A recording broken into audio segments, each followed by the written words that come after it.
pie bārbera, un izrādās, ka tas bārbers bija no Šrilankas. Un mēs tur sākam bļāpāt, viņš tur saka, jā, man tur priekšnieks teica, jā, jūs esat aktieris, es saku, nu jā, es esmu aktieris, un priekšnieks teica, ka jūs esat režisors, jā, es esmu režisors, un tā baigi negribās par to bļāpāt.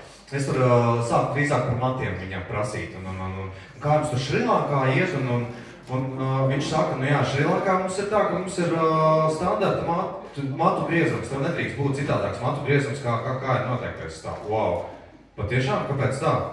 Un tad viņš teica, ka ir tikai viens izņēmums, ka tu vari audzēt matus. Tas ir iestājoties teātra klasē. Tāpēc es saku jums milzīgi paldies, ka 10 gadu garumā jūs izvēlaties brīvību audzēt matus, nogriezt matus, atstāt tos īsus, sapīt dredos, nokrāsot un tam līdzīgi. Paldies par brīvību un radošumu 10 gadu garumā!